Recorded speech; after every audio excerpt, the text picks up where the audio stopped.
An upstate man scheduled to be executed by firing squad Friday. According to the Death Penalty Information Center, that's the first firing squad execution in the United States in 15 years, the first ever in South Carolina. Our Taylor Farmer sat down with the Greenville County coroner, who shared his files on that case only with 7 News.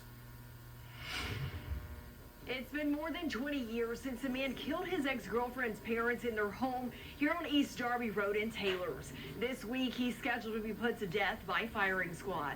In 2001, Brad Sigmund took the lives of his ex-girlfriend's parents, Gladys and David Lark, inside their home in Greenville County. Both were brutally murdered. According to the Greenville County Coroner's Office, their deaths were extremely gruesome. Mrs. Lark, you could obviously tell she had some type of defensive wounds, so she tried to defend off her attacker. Court records state the Larks were repeatedly hit on their heads with a baseball bat by Sigmund. I remember that Mrs. Lark was actually sitting in a chair. Mr. Lark, he was on the floor, and both had multiple blunt force injuries that we could see immediately. Greenville County Coroner Mike Ellis says at the time it wasn't obvious what object had been used to kill the Larks until the bat was found in the home. We did find a blunt object who appeared to look like some type of bat with multiple blood and hair on the weapon at the scene.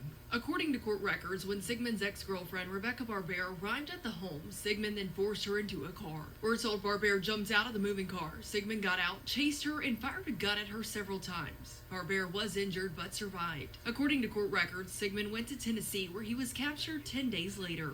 Police officers were on top of me in Greenville continuously. Those records also revealed Sigmund had been smoking crack cocaine and drinking alcohol the evening before the killings. A South Carolina jury found Sigmund guilty of 2 counts of murder in 2002. He was sentenced to death for the murders. Sigmund's attorneys filed for clemency with Governor Henry McMaster, hoping instead of death, his sentence can be changed to life in prison without parole. When asked last week if he would grant Sigmund clemency, this was McMaster's response. I have great confidence in our legal system, our system of justice in the country, and especially in South Carolina, and the law. Sigmund's execution is scheduled for Friday, March 7th in Columbia. In Greenville County, Taylor Farmer, 7 News. We mentioned the firing squad. Sigmund was given a choice with